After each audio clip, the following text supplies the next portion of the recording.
Let's uncover the secrets behind a career with purpose. Join us as we speak to people that turn their biggest passions into their life's work. I love it. And inspire you to become the superhero of your own story. Today's guest is Michaela, the co-founder of Mattr, an award-winning circular economy company from Austria, who created mattresses-as-a-service solution for hotels. Welcome, Michaela, to our podcast. Thank you for having me. And the first question that we all ask all of our guests is, what is one thing that brings you energy at the moment outside of your work? Right now, at this moment in time, definitely the sunshine. As someone who comes from a Nordic country, whenever I see sun, it's just built into me to run towards it. So yeah, vitamin D from the sun right now. Makes sense. Yeah. I was hoping you would say naps. Oh, damn, I should have said naps. It would have been so on brand. Yeah, maybe I should say sun and naps. Yeah, sun and naps. That would be on brand. Great transition into my first question, which is, why mattresses? Yeah, that's a good question. I sometimes ask myself that when I'm like, wow, I have a mattress company. How did I get here? Incredible. Crazy. But actually, when I really reflect on it, I got here because I've always been really passionate about solving social problems. I come from that kind of background. You know, when I left university, I went to work for a social enterprise in the UK. And I knew kind of from university days, I always wanted to do something with a bit of purpose attached to it, which over 10 years ago, I didn't really know what that would look like. And when I then eventually moved to Austria, I went into innovation consulting and I was working with startups and corporates to bring products and services to market. And I had the fortune, I always like to say, of meeting my co-founder, Verena. She's from Austria. And we were both the two kind of consultants working together who were always really pushing for more social impact projects. And then, lo and behold, eventually COVID-19 came. Our work got put on short term, like Kurzarbeit. We didn't have much to do. And along came this hackathon that was all about circular economy. And we were like, oh, this sounds interesting, a hackathon about sustainability, let's give it a go. And we decided to take part, and that's where I learned about mattress waste for the first ever time. And it was one statistic that basically snowballed and is how I'm now here today, basically. And it was that 30 million mattresses end up as waste in Europe every year, which is 20,000 stacked Eiffel Towers. And when I learned that, I was like, insane. Oh. And that's how it started. I know that was quite a long answer, but that's how I got here, was from that statistic. And then from the hackathon, you guys were like, oh, we could make this a thing? Exactly. Okay. It was a hackathon run by Austrian startups. And so, you know, we were coming in as consultants to basically learn. We really were just doing it for fun, if I'm honest. And we came out the weekend with a brand new idea for mattress waste. And we were like, wow, this might actually work. This could be possible. And here we are.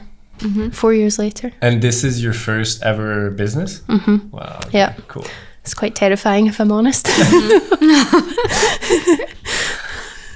And you mentioned before you worked at the innovation consultancy and you also come from the social entrepreneurship background. So what are the experiences that you formed before and that you brought to the venture that you are building today? Yeah, for sure. One would be the social impact piece. So as I mentioned, working for that social enterprise in the UK, I really learned the different business models that exist for making money that can then also fund your social cause that you're standing for. And I actually worked for a really impressive social entrepreneur called Mick Jackson, based in Scotland, where I'm originally from. And he built a whole social enterprise model on a B2B level that was so inspiring to me. You would sell things in the B2B side of the business, and that would then create the profit that drove the charity of the work we were delivering all over the world. And we were doing entrepreneurship education for kids, for example. We were providing microfinance all over the world. So it was just seeing how your work so tangibly created an impact was incredible. And for sure, that's one key thing I bring into Mattr. I'm always really, really key focusing basically on how can we always drive the most social impact, but make sure we make money so it survives, because otherwise it won't work. And of course, I think coming from innovation also means I just have a bit more of a mindset of, okay, there must be a way to fix it or solve it, let's try. Small baby steps doesn't have to be perfect. That's kind of mindset you definitely need, I think, when you're building your own project. Yeah, we were talking about this with one of our other guests, Jorrit, who is also has a background in innovation, consulting, and also went to school around these things. And we were just kind of talking about how, like, having this background, it kind of teaches you a certain resourcefulness and also a certain ability to kind of look maybe at processes or certain things that a lot of people wouldn't necessarily be looking at. I have the feeling just from how you're sharing it that it definitely creates like a certain mindset to like go into the project with when you're building that. Absolutely. And I think you learn to do a lot with less. Yeah, totally. So to echo your point, fully agree. Yeah. Like you really learn to do a lot of things. That's crazy. Can you walk us through kind of like those early days? So you go to this hackathon, you have that experience where you're kind of like, oh, like this is a problem that we could solve. And then what happens? Like, where do you go from there? Yeah, it was an interesting start because we were still working as consultants. So we were always doing the project on the side, like on the weekends basically, or after work finished. When you're in consulting, you don't really have many hours left. Yeah, true. So it was quite rough, if I'm really honest. And we were bootstrapping everything with our own money at that point. So was it like expensive? To be honest, we were quite lean. So I think obviously when you're trying to validate an idea, you can make it quite lean because it's all about speaking to the customer and finding out their pain points and seeing, you know, in an unbiased way, what is it they're looking for actually. And so we were just quite brave and bold, I like to say. We would go on LinkedIn and we'd find like mattress experts and some of the leading mattress production companies across Europe, and we'd like message them and be like, hey, we're thinking of doing this idea. Can we get your time for half an hour just to chat? Cool. We would walk into hotel receptions and just ask to speak to someone in charge of mattresses. We would cold call, like we just tried everything we could. Cool. It wasn't comfortable. It was very terrifying. But I think the fact we didn't yet have the idea helped because you could you're not really trying to sell anything. You're just trying to figure something out. Yeah, it's you like know there's challenge. this waste problem. And you're like, okay, we know roughly how we could solve it, but what actually that's going to look like, no idea. So that kind of openness to it, I actually really enjoyed when I look back now. And I think just being brave and bold and just trying to ask the right questions at the right time. It took a lot of time though, like that would have been in 2021 we did that. We didn't found the company until June 2022.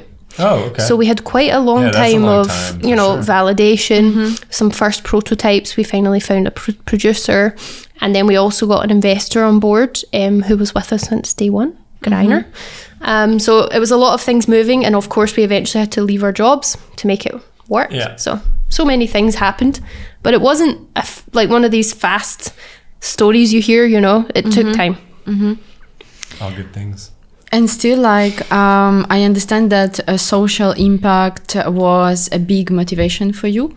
But at the same time, it's like you had this stable 9-to-5 job in the consultancy. Yes, maybe it was like a lot of hours. And at the same time, like, how did you take this step, this like leap towards founding your own thing and going into the unknown and going into something that is not as stable and like, you don't know how it's going to turn out in the future.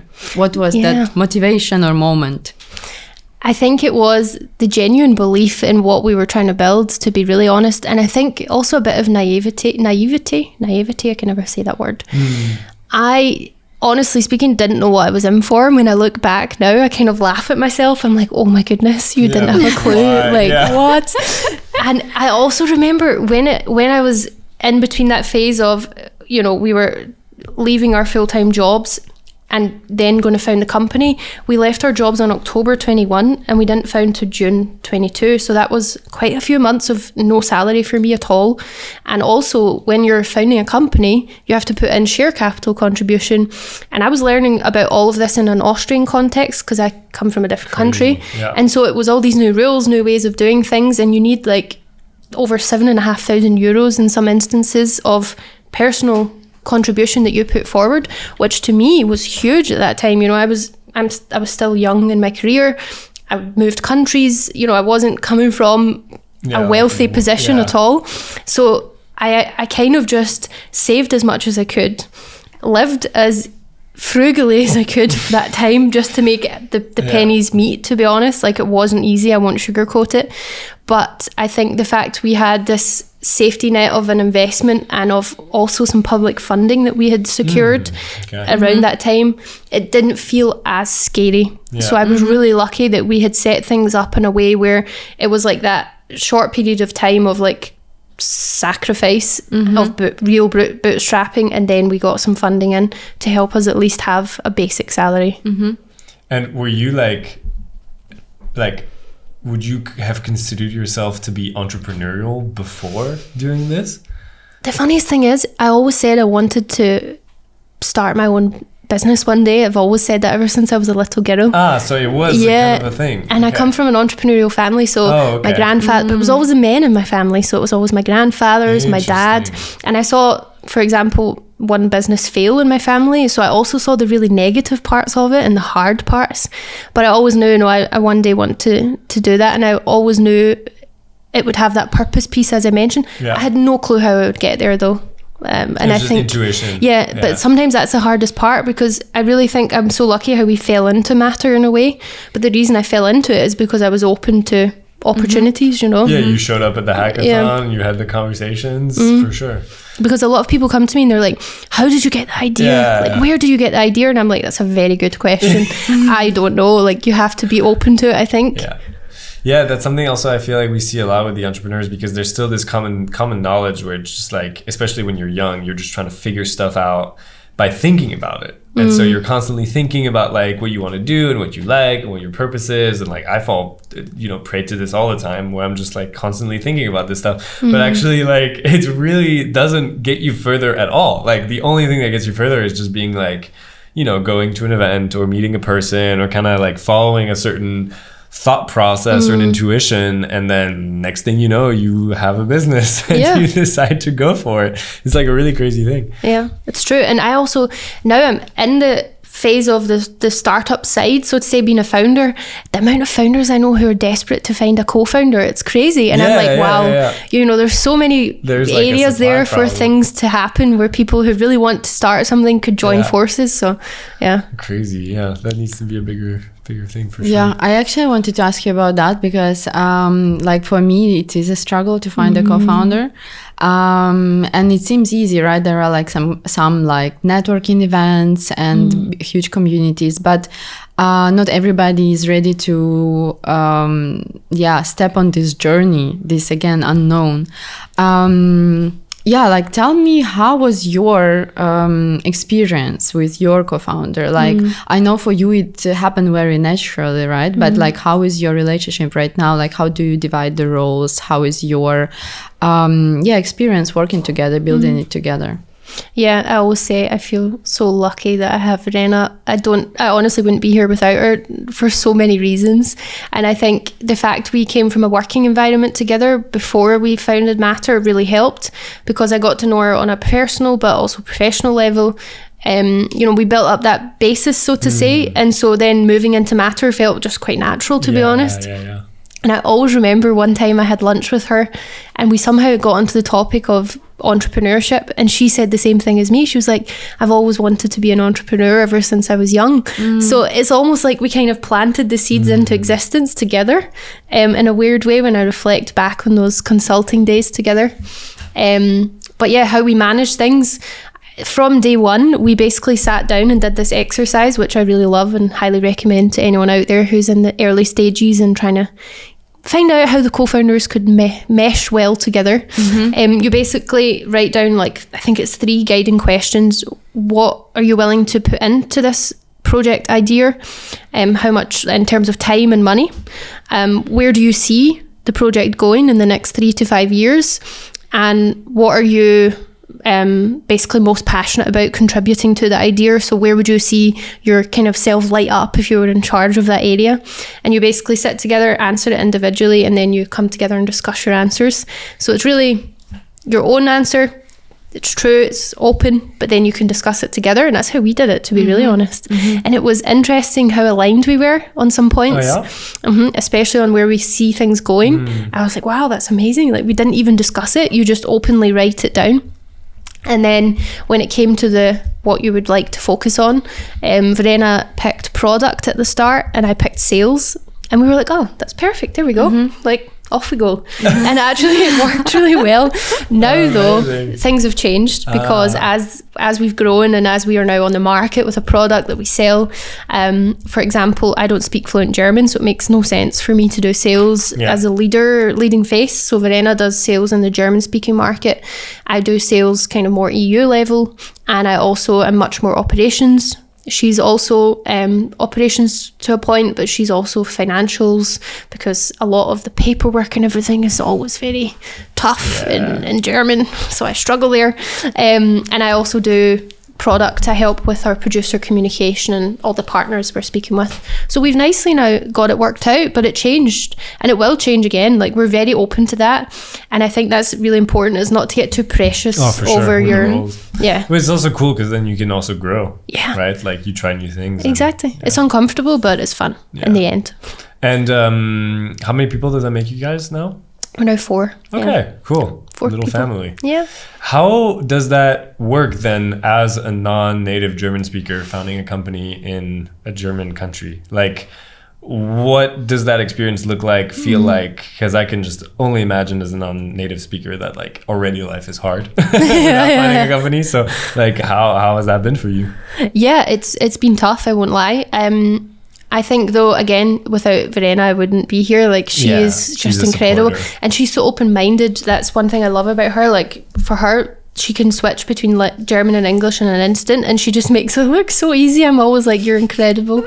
But honestly, having her was, I like to say, the way I made it work. Also, I have a really supportive husband who speaks fluent German, and he helps a lot. That's also so having helpful. on a personal level, that support has been incredible. I feel so lucky. But I also think it's just a case of not being afraid of it, like accepting, okay, I don't know everything, I don't know the language, but that doesn't mean I don't deserve to be here. Like, I'm trying to add value to this economy for Austria, and I want to show that we can also drive an impact together, so I deserve to be here and have a seat at the table and just be proud about that. And if you get some difficult moments, just keep pushing on. Like, when there's a will, there's a way.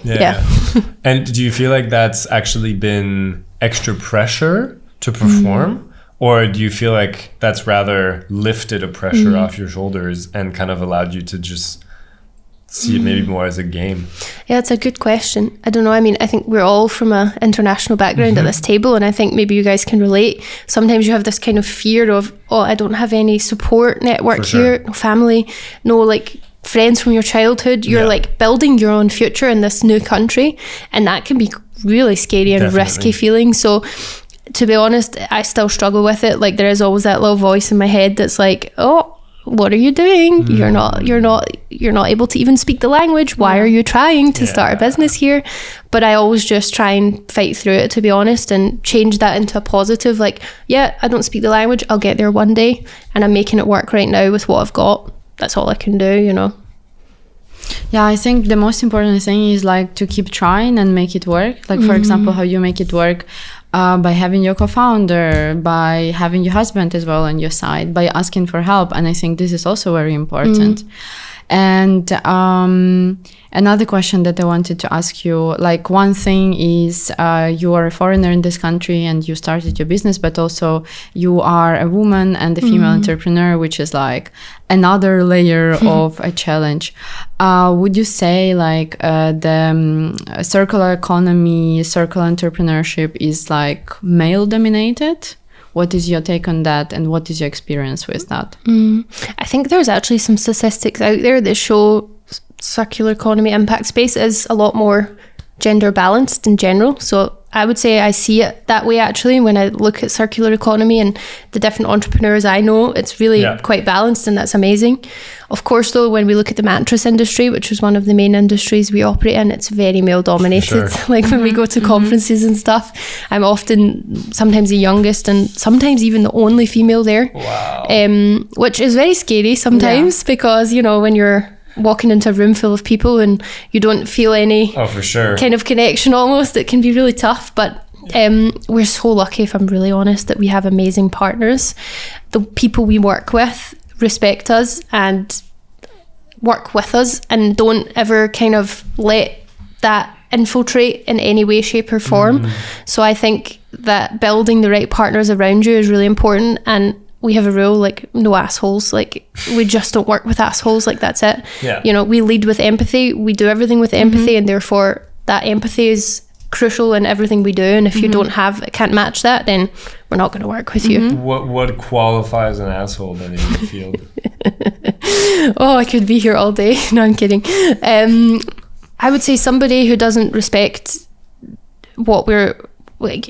It's hard to explain in a context of being a female sometimes, but you can always tell when someone doesn't respect you, I feel. And when you don't feel they take you seriously, when they degrade you, when they maybe make sexist remarks. I mean, you can also imagine we sell mattresses. Some of the comments we've had have been insane. Yeah. So, you know, these kind of things, it's like, okay, I don't mean to say so they're automatically an asshole, but I just mean their behavior is not reflection of who we want to work with. I got you. So it's not, because I thought you were talking about assholes in the general sense of, you know, people that are in like mission aligned and value aligned and stuff, but it's really specific to that. Yeah, for sure. Totally makes sense. Or people who are unnecessarily rude, you know? Yeah. I'm like, no time for that.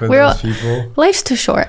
So who specifically would be your customers now then? Because you guys work mostly with hotels? Yeah. Okay. We're really lucky to work with hotels. I love the hospitality industry. Everyone is so welcoming, and I love that hotels are also always up for a good time. You know, they host you, like, they're like, come to my hotel, we'll have a catch up, and they're just the friendliest people, honestly. That's cool. That's awesome. Yeah. So, but what kind of hotels? Is there a specific demographic that you guys work with? Yeah, at the moment we're focused on 4 and 5 star hotels. Oh wow, so quite luxury. Quite niche at the moment because the product's a bit pricier. We're hoping and now testing to also have some products for other segments, because we believe it should be open to all. It shouldn't just be for a select group. That's not what we want to do.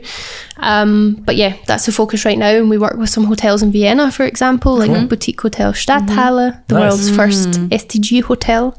That's amazing. Woo-hoo. And that's perfect. Yeah, some in the Alps, some in the other regions of Austria and Germany. Super cool. And actually, like, we've been talking about your venture already for quite a while right now, but if you were to explain what Mattr is to, I don't know, to your family member, to grandma, or to any grandma, how would you do it? Yeah, it's funny. My mum's always asking me that. She's like, can you tell me what you actually do? I love it. I love those questions.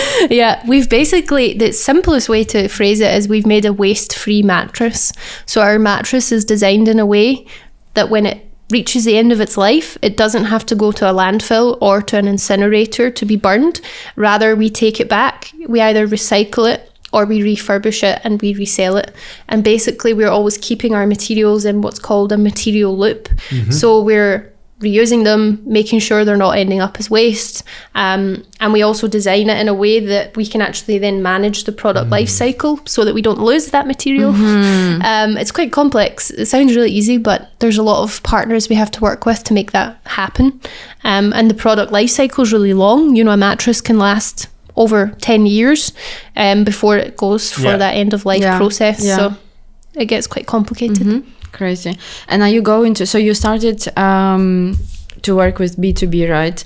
Are you going to also, like with hotels right now, are you also going to, or are you planning to have B2C, like selling to customers, to individuals in the future? Funnily enough, we already sell B2C, but we don't really market it because we're not quite ready yet, if I'm honest. We've got a web shop and we sell B2C in Austria and Germany, but we still need to work out a lot of our logistics and our take back process on a B2C level, because when you think of a hotel, you've got maybe 200 mattresses, which we pick up with one truck. We take to our recycling facility and we then deal with it. When you think of B2C, you've got 20 different households and all over the country. It's like, to organize it. It's a nightmare. And we're still so small that the logistics companies don't yet necessarily take us seriously. So to get the partnerships that you need to make those models work takes time. But we have it, but we just don't actively pursue I want a it. waste-free mattress. That sounds great. Yeah. Well, let me know and I can see what I can do. Hell yeah. Love it. Do you want to go or? Yeah, of course I can. So coming from a consultancy background, I'm not surprised that you started with B2B. Because of course the financial side, like impact side is very important, but financial side is equally important. And what is actually at this point financial sustainability means to you, to your company? Yeah, so right now it's definitely getting our revenues to a point where we can achieve eventually profitability. First of all, break even. We estimate break even in at least another year, hopefully, if plans go to plan. But it's definitely getting the right profit margin on what we're doing. It's been the toughest part for us because our product costs at the start were quite high, and of course hotels are quite price sensitive, so your margin on the money you can make there is not very big. We've now managed to extend that, which has been great, but it took a lot of blood, sweat and tears. And now it's a case of, okay, we have to go into those big deals and win them, and that also takes a lot. So slow and steady is the aim of the game here, but also showing that we can scale it up. So when we've proven the profit margins that we can make, which we've just managed to do, it's now on to the next step, growing, and then showing investors and anyone who's willing to give us some money, like, look, we've got this, like, let's keep going, because it does need some funding. It's a bulky product. It's a whole system we're trying to change, you know. It's a big thing. And especially at the beginning, it's, I'm guessing, quite difficult also to convince people to try to change that system. Sometimes it feels, I like to say, like you're dragging a ship with a bit of rope. You're like, because you also work with like a perception and education and like behavior change in people. Like you need to educate first so that they realize, this is a better option. It's better for the environment. Not everybody cares about the environment. Actually, maybe ask about that. How does it look for you? Like, is it, I'm sure it is a challenge, right? How does it manifest in your business? Like, what do you do about it? Yeah, I'm quite, what's the word? Hard on us sometimes, because what we're doing is great and I really love that we're going in the direction we're going, but we've still got so much we can do. You know, it's a work in progress. I would love to see us using more bio-based materials, for example. Right now we haven't been able to because the recycling technology is just not there yet, but we're now starting to see some innovations coming out. I'd love to move into that space so that we can be even more circular.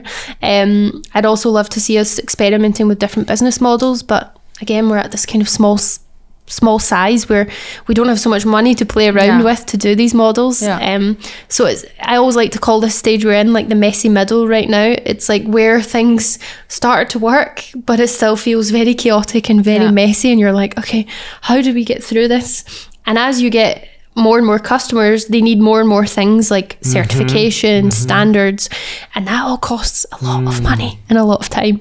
And these are all now the things starting to pile up, and we see, okay, now we're getting to this next step. We need to start investing again in those really important points to help our product be the best it can be and be the most circular version as well. But I'm very transparent about the fact we've still got a long way to go, you know. It's way better than what's happening already, but it's still way long to go. Definitely. Which is crazy. It just kind of shows the gap between, Do you personally, is money like a big driver for you, a big motivator?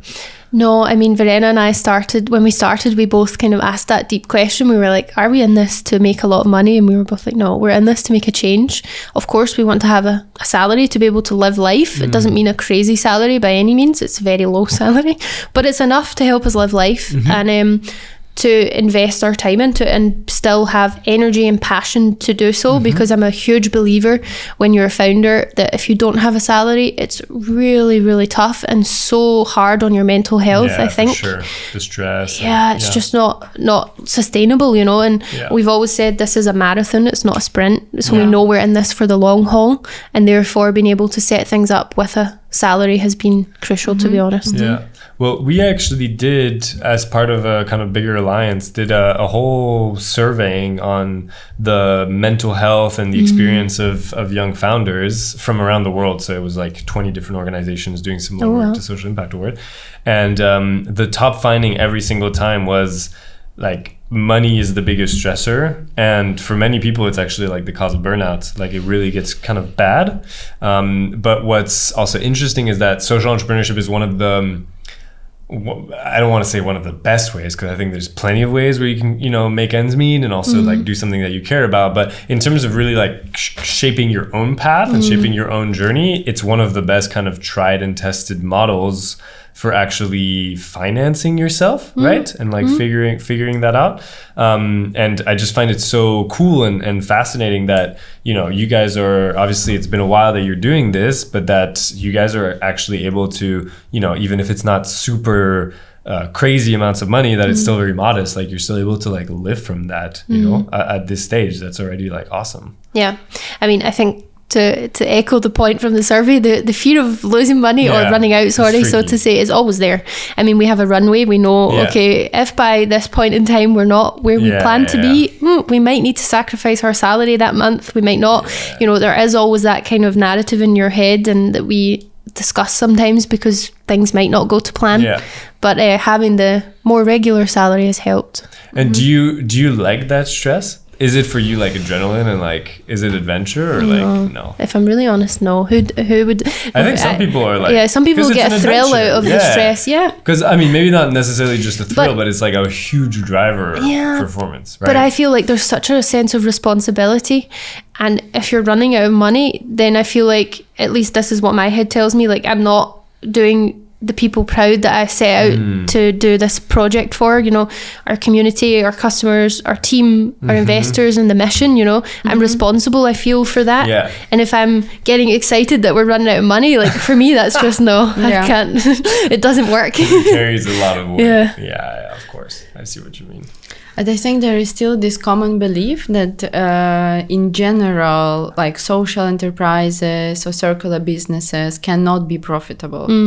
What do you think about that? Can they be profitable? I think they can. I think, as I said, when I worked in the UK for that social enterprise, they were profitable, but they invested the profits into their social business. And that for me is like a dream model, because I think when you get to that point, it can just seamlessly work. Of course, you never know what's coming around the corner, but I think when you set things up that way, absolutely. And I'm a big believer in building a profitable business so you can fund the impact you're trying to make. It doesn't mean building profit so you can run away and live a life in the Bahamas. I don't mean that. I mean the profit that you can actually then use to make a stable business.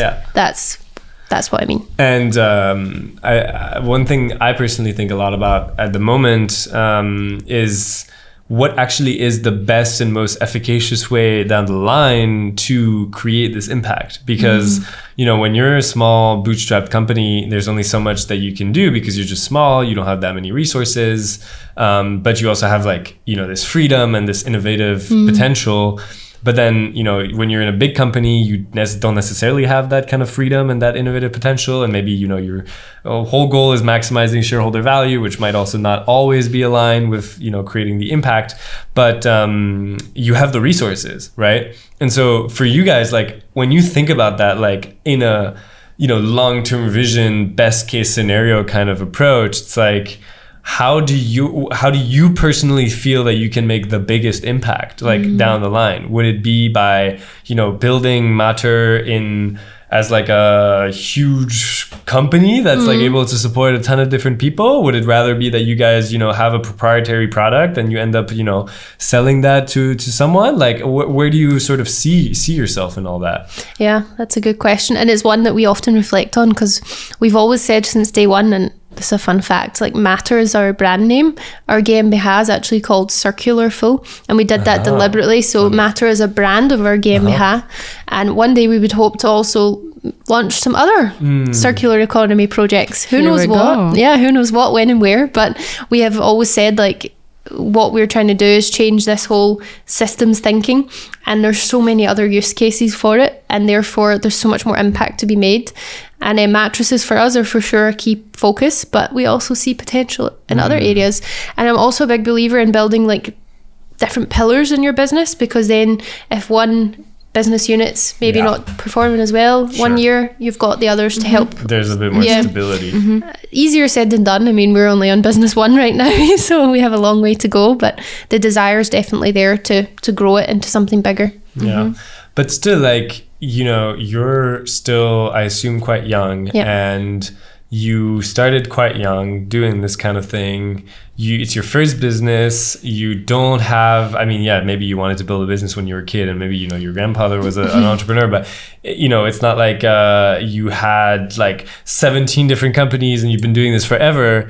So it's still like really ballsy, you know, what you guys are doing, or at least what you're doing, at least from the outside. I find it super ballsy and super inspiring. And I'm still like, I want to know a little bit more about kind of your personal relationship to this idea of being an entrepreneur, because it's hard work. You have to like grind. It's scary at times. It's stressful. Like, you don't know if you're going to make the money and stuff. So for you, like, what keeps you in this rather than, you know, staying in an innovation consulting job or maybe doing something else? Like, why is this how you choose, or why is this what you choose to spend your time on right now? Yeah. There's so many answers to that question, but I'll focus it on the key ones. Now that I'm in the position of being an entrepreneur, one of the biggest, I would say, or the nicest elements of it is being in charge of your own time. I never quite understood what that would feel like, and now I'm in the position of nobody else is in charge of my time except for me. It's crazy how liberating that is, and how I was so stuck in a system before where I always felt like, you know, you had to meet your boss's expectations, you had to work the crazy hours, you had to do this. Everything just felt really like heavy, tight, and funnily enough, now being in an entrepreneur seat, I feel like so much more open, and you wouldn't think that would be the case. So for me, that's been one of the biggest like revelations. It took me a while, I won't lie, to like learn how to manage my own time, like to know, okay, if I worked on a Sunday, doesn't happen very often, then I know on the Monday I can go to the gym in the morning if I want and have an easy start. Like those basic things, like you're the one in charge, no one else.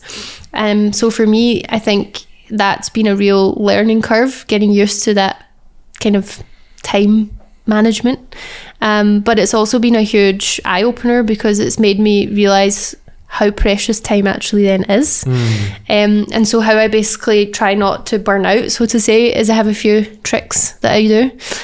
My co-founder and I take easy Fridays, so we try not to have calls or meetings on a Friday.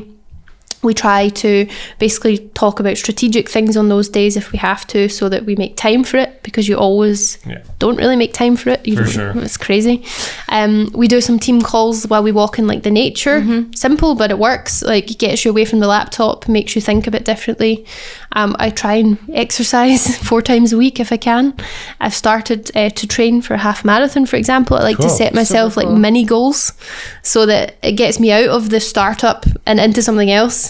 And it gives me something to aim towards. And yeah, my co-founder has a famous quote I always repeat. She's like, we're not heart surgeons. And it's so true. Like, everything can always feel urgent, especially when you're the one driving it. But the reality is, you can wait till tomorrow. Like, relax. Sometimes giving it the space and the time is what it needs.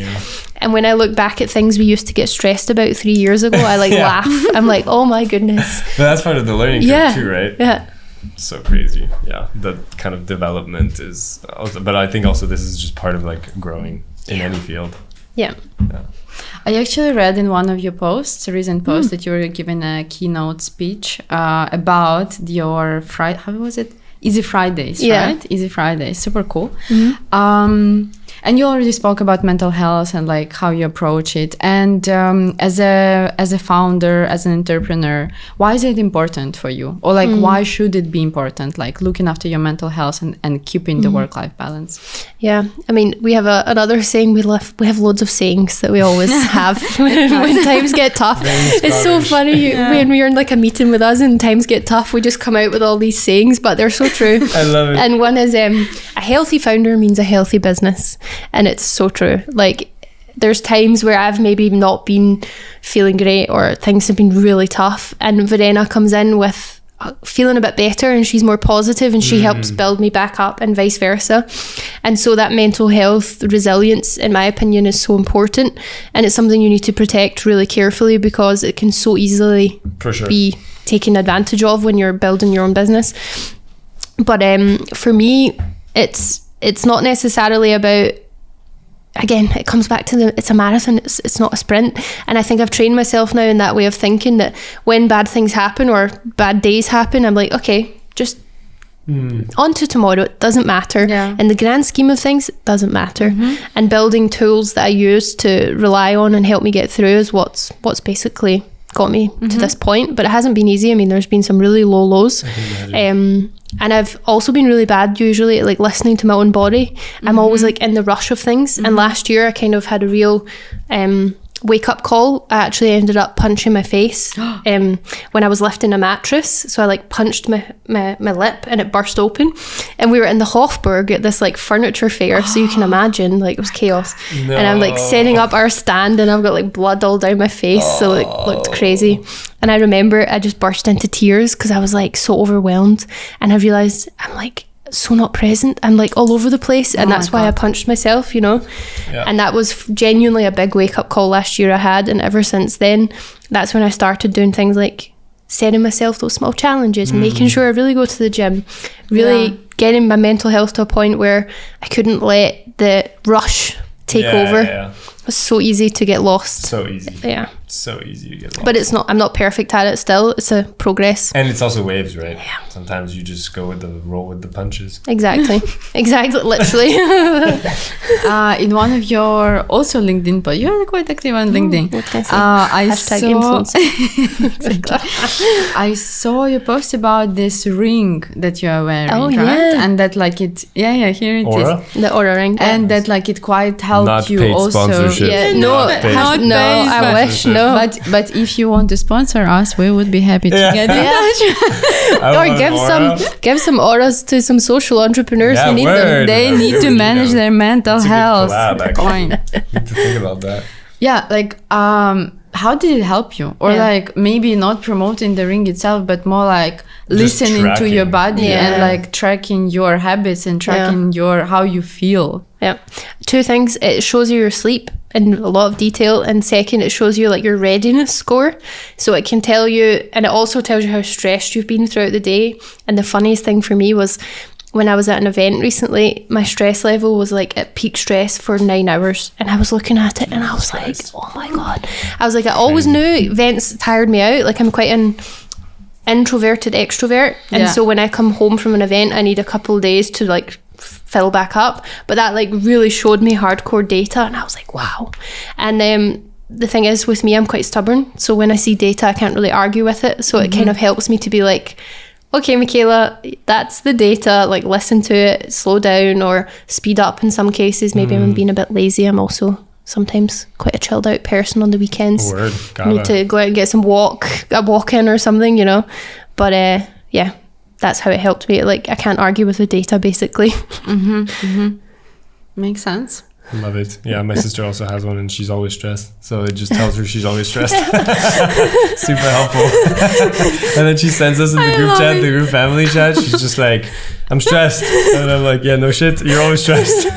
What do you do next? Yeah, exactly. But yeah, the data piece is super valuable. And we actually had a conversation with another person who's an energy coach, an energy management coach and everything. What's interesting, actually, she said something that I thought was a bar. She said, time is external, but energy is internal. You can't control time, but you can control your energy. Yeah. And everyone's always talking about like energy, time management. I actually noticed it when you say it because you're like, yeah, I manage my time better. And I was just like, huh, that's so funny because like 2 hours ago, we had someone say the opposite. It's like, you don't manage time, you manage your energy. That's kind of the thing that you control. And you can decide if in certain pieces of time you're like fully present or not. But this piece from as an entrepreneur, but also as somebody who's just like trying to like do something like is huge. And sometimes having the data, I will say though, still like it is expensive, you know, and it is like quite I got a it as privilege. a birthday present. Yeah. It can be like quite, you know, so it's not like you need that to actually like know how you feel, but it can definitely be helpful in sort of like that monitoring, you know, especially when you're just like living or have a tendency to go a little hard. Yeah. I had a really funny experience recently. Actually, it wasn't funny. It was amazing. It was at the Female Founders Experience event earlier this month in Vienna. And they brought a breathwork coach in. Cool. And she did like a 20-minute breathwork session and like half the room was in tears. I even was feeling like tears. Apparently it like resets your nervous system. And I'd never properly done something like that. And it was just incredible. And I was like, okay, that's a free way actually of helping your mental health because there's so many apps that you can use Yes. that can breathe better. Yeah, and I was like, exactly. wow, I never really trusted that it worked, but it works. I was amazed. I mean, it's kind of crazy how also we lose sense of like some of the more, you know, important things and like most natural things as human beings, because we get so caught up in so many different things. So like, you know, sleep and like breathing properly and, you know, grounding yourself and everything. But I find it like kind of interesting that you guys are also working on a topic that is like so natural in a way, because like you guys are dealing also with sleep. It's not just about like, you know, the circularity and everything, but it is like a product that pretty much everyone who, you know, lives in a house and who has like the privilege of like having a mattress actually has. Do you ever, is that something that you guys have ever like thought about, like the idea of like how health is kind of like one of the more embedded pieces in the work that you guys are doing? Yeah, it's funny because we always came from like the waste part where we're trying to end that part of the product, but of course the health part is crucial too. And when we started building the product, had to make sure people slept better on it than they would a normal mattress. For Otherwise, where's our kind of USP, you know? Yeah. It's better for the planet, but also has But to be also better has to for be good for people. sleep. Yeah. People have to like it. Exactly. Yeah. And it has to also last a long time and be worth the investment, because a new mattress isn't easy for everyone to afford. You know, we try and, as I said, now meet different price points so we can open up to different segments. But yeah, it's been a journey, and for sure we now see things like these longevity topics getting quite trendy, and we're like, oh, that's so interesting. Totally. We'd love to see if we could somehow link in there with maybe a longevity expert or something. So we're always thinking of those things, and there's so many studies that show how a good mattress and good sleep impacts your overall health. Like, it's crazy. So we're still in the beginning stages, but we're open to all those kind of innovations when it comes to sleep health. Definitely. And there's so many providers now coming out, so it's like quite an interesting space. Maybe collab with Aura on some kind of mattress thing, and Honestly, if they were a bit more sustainable, Do you test mattresses yourself? We sleep on our own Mattr mattresses, so I always like to say, So you do. I always like to look at my eyes. There are no bags under them. I'm sleeping so well. But no, we don't really test other mattresses. We use like testing bodies to do that. So they'll compare our model to another model in like a facility where they do all the testing. Because we're quite biased, obviously. Yeah, sure. We try and not do that. I love it. Ours is the best. Yeah, Ours this is one the is best. awful. This one is not ours. Take my word for it. Yeah. I'm obviously, like, as a female founder myself, I'm very like inspired by what you do and your co-founder, like this female spirit as well. And I'm sure you, by your presence also at the events or just like gatherings which may be more male dominated, I'm sure you also inspire other women to take a step to actually like go for it, you know. And I wanted to ask you, like, what role did women play in your life? Like, what role did they play in your life, and what role do they continue playing in your life? Yeah. Well, I come from a family with a sister and a very strong mum. So I was always, my dad was always, I like to say, the odd one out. You know, he had to deal with all the female energy in the house. And so I really actually place a lot of who I am onto obviously my family and how I was brought up. And I was never as a kid told I couldn't do something. My mum and dad always taught me, like, do what you would love to do. Like, my sister went off to study fine art, for example. Amazing. They let her explore that fully, and they let her go, they let her like fly. So And you don't often get that, especially at least where I came from. A lot of parents forced their kids to go certain routes, and I always really admired that, especially my mum and also my dad really let us just explore and try things, and that was amazing. So for sure, my mum. My sister now is in the army, so that's also very inspiring. She's right now in the army. Yeah, she's in the army, and she's a nurse in the army. So wow, also really cool to see how she went from like fine art into the army. Like, her journey, That's she crazy. inspires me so much, because Wow. like Exactly, you just mentioned fine Holy arts, and then you're like, moly. my sister's in the army. Yeah, it was she like went another from- sister. she Which went one? from one thing to the other, and so seeing how she crazy. just like transforms has been amazing. But also, when I really look at Mattr and everything we've built, we've been so lucky that we had other females ahead of us, so to say, who inspired and helped us. And so we've created this like giving back cycle, I think, which has been so beautiful to see, because I have a handful of people I know I can always pick the phone up to and ask advice, and they're building maybe a couple years ahead of me and they're really experienced. And vice versa, maybe there's a founder who's just getting started and they don't know where to begin, and I can help them, you know. And I really love that that's the kind of community we've built, especially I would say here in Vienna and in Austria. There is really that feeling of just pick the phone up, just ask. Like, it's never too much. We all know what it's like and we all want to help each other. And there's so many amazing and inspiring female entrepreneurs here that I could sit here all day listing them, to be honest. And I'm actually so passionate about it that we've started a female founder kind of meetup, where we really want to create like an open and vulnerable space for female founders to just chat about anything that's on their mind that maybe is weighing them down, or, you know, help each other. Because that support system is so crucial, I believe. When you can use someone else's wisdom, it just helps so much. Yeah, it's huge. Crazy. Definitely sign me up.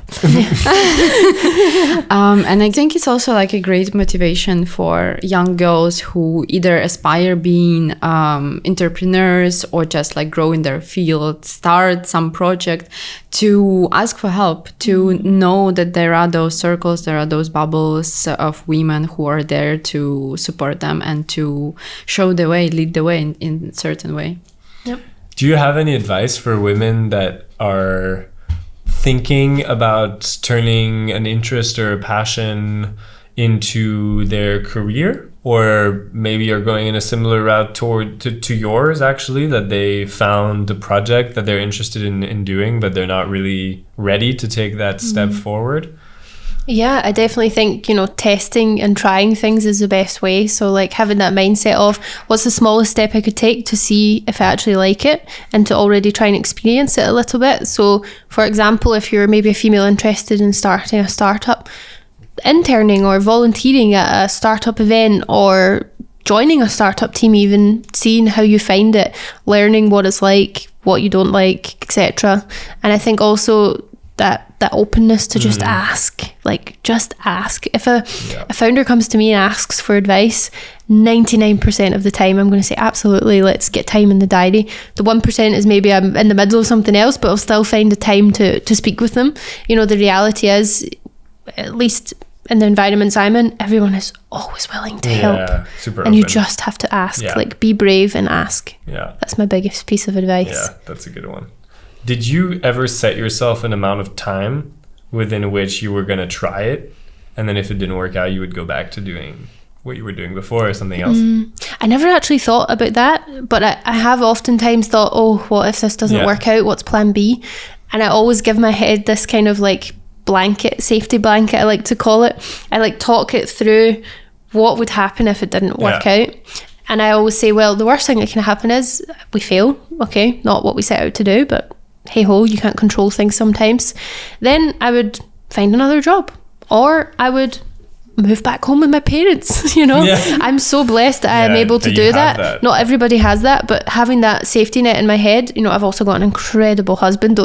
I'm still getting used to the fact I'm married. So I have my husband, you know, that's where I'm really lucky to have those support systems. So I also strongly believe build your own support system. If you don't have one, find ways, and kind of give your head that safety blanket. Like, look, worst thing that can happen is you have to get a part-time job somewhere to keep some money coming in, or I don't know, move back home, whatever it might look like.